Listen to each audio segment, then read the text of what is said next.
Shalom, selamat bertemu kembali dalam Suara Sahabat Kroci. Setelah sekian lama kita tidak pernah men-sharekan tentang kebenaran firman Tuhan, tapi hari ini saya ingin membagikan kita kembali perenungan firman Tuhan setelah banyak hal yang kami alami, banyak hal yang kami lewati.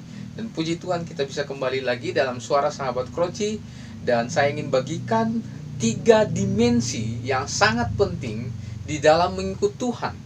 Kita memperhatikan di dalam kitab Yohanes pasal yang ke-21 ayat 15 sampai ayat yang ke-19. Dan saya akan bacakan ayat yang 19 buat kita semua. Dan hal ini dikatakannya untuk menyatakan bagaimana Petrus akan mati dan memuliakan Allah. Sesudah mengatakan demikian, ia berkata kepada Petrus, "Ikutlah aku." Saya ingin membawa kita kepada satu pemikiran tentang isi kebenaran firman Tuhan ini, bahwa ada 3 dimensi yang sangat penting ketika kita mengikut Tuhan. Hal ini terjadi ketika Yesus Kristus bercakap-cakap, ngobrol bareng lah, lagi nongkrong bareng bersama dengan Petrus. Dan kemudian Yesus bertanya kepada Petrus dalam dialog tersebut bahwa, "Simon anak Yohanes, apakah engkau mengasihi aku daripada mereka ini?" Lalu Petrus menjawab kepada Tuhan Yesus, "Benar Tuhan, engkau tahu bahwa aku mengasihi engkau." Dan pertanyaan ini diulang sebanyak 3 kali. Mungkin Bapak Ibu dan Saudara sudah mendengar, mungkin membaca berkali-kali, tapi saya ingin membawa kita kepada 3 dimensi yang sangat penting sekali dalam mengikut Tuhan. Yang pertama yang menarik perhatian saya ketika membaca kebenaran firman Tuhan ini, dan saya sharekan kepada kita semua, adalah ketika Yesus bertanya kepada Petrus. Yesus tidak bertanya dengan memanggil nama Petrus, tetapi Yesus menggunakan nama Simon anak Yohanes. Bapak Ibu dan Saudara, ini menarik. Saya ketika membaca kebenaran firman Tuhan ini, saya menemukan dimensi yang pertama ketika Yesus bertanya seperti itu. Padahal ini Petrus adalah murid Tuhan Yesus yang sudah bergelut, yang sudah mengikut Tuhan Yesus sudah begitu lama. Tapi kemudian di ujungnya, kemudian Yesus bertanya lagi. Mungkin bagi kita berpikir, ini Tuhan Yesus mau ngetes atau bagaimana sih? Mau mengevaluasi sejauh mana Petrus kemudian mengasihi Tuhan Yesus. Dan rupanya pertanyaan ini menarik. Mengapa demikian? Yang pertama, kita bisa melihat bahwa pertanyaan ini mengandung satu makna yang luar biasa. Yang pertama, bahwa ketika kita mengikuti Yesus, perhatikan penggunaan kata Simon anak Yohanes, apakah engkau benar-benar mengasihi aku? Ini satu pertanyaan sekaligus evaluasi, sekaligus ingin menegaskan kepada Petrus. Yesus tidak panggil nama Petrus, tapi Simon anak Yohanes. Apa maksudnya? Maksudnya adalah yang pertama, dimensi yang pertama ketika kita mengikuti Yesus, maka kita perlu mengasihi diri kita, mengasihi keluarga kita, mengasihi orang di sekitar kita, utamanya mengasihi Tuhan Yesus.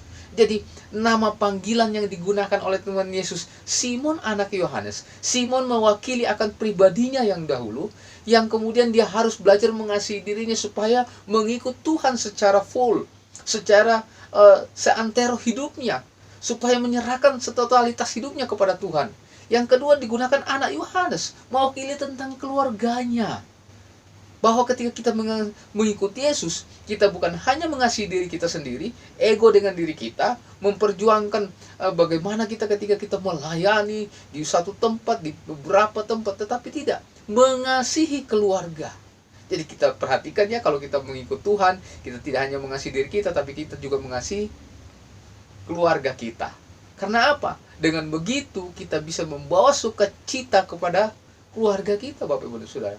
Mungkin kita berpikir, aduh keluarga saya nih, Pak Pendeta belum terima Tuhan Yesus, bagaimana mungkin? Itulah yang menjadi salib buat kita. Kita harus mendoakan dia. Kita berdoa menyentuh hatinya. Kita berdoa di dalam hubungan kita dengan Tuhan, dalam doa kepada Tuhan, dalam pergumulan kepada Tuhan, kita katakan, sentuh hatinya, lembutkan hatinya, supaya apa? Hatinya bisa menerima, hatinya kemudian bisa berbalik dan menerima Yesus Kristus sebagai Tuhan dan Juru Selamat. Dan saya ingin tegaskan kepada kita kembali, pertanyaan ini, perkataan Tuhan Yesus ini, Simon anak Yohanes, apakah engkau mengasihi? Mewakili 3 hal dalam satu dimensi. bahwa kalau kita mengikut Tuhan Yesus, kita harus mengasihi diri kita, kita harus mengasihi keluarga kita atau orang kemudian di sekitar kita, dan yang ketiga, kita harus mengasihi Tuhan dengan penuh totalitas di hadapan Tuhan. Dengan begitu kita bisa memenuhi syarat atau dimensi yang pertama ketika kita mengikut Tuhan Yesus. Haleluya, puji Tuhan. Dan yang kedua, mari kita perhatikan ayat 16, ayat 17, ayat 18. Kalau kita membaca dengan perlahan lagi, di situ ada 2 kali Tuhan Yesus mengulang lagi. Artinya ada 3 kali Tuhan Yesus bertanya kepada Petrus dengan penggunaan kata Simon anak Yohanes. Tetapi waktu ketika Tuhan Yesus bertanya yang ketiga kali, Petrus itu begitu sedih hatinya. Lalu ia mengatakan di dalam ayat yang ke-17, Tuhan, engkau tahu segala sesuatu. Engkau tahu bahwa aku mengasihi engkau. Lalu Yesus menjawab Petrus, Yesus katakan begini, gembalakan domba-dombaku. Ada tugas yang Tuhan persiapkan buat seorang Petrus. Dan kita juga pada saat ini saya mau katakan bahwa ketika kita mengikut Tuhan, maka dimensi yang kedua yang kita harus tahu, yang kita harus responi, yang kita harus lakukan dalam hidup kita adalah penaklukan kita kepada otoritas Tuhan. Mengapa demikian? Perhatikan ayat 17 dan ayat 18. Di situ dalam ayat 18 begitu gamblang Tuhan Yesus memberikan gambaran, Bapak Ibu dan Saudara. Gambarannya apa? Gambarannya ketika ayat 18 dituliskan, Yesus menggambarkan tentang masa muda dan masa tua. Waktu masih muda mau kemana saja boleh, sesuka hati kita, sesuai keinginan kita. Tapi ketika kita sudah tua, saya mau katakan kepada kita semua, kita akan pergi ke tempat yang kita tidak suka sama sekali. Karena apa? Kita sudah tua, tidak mampu lagi.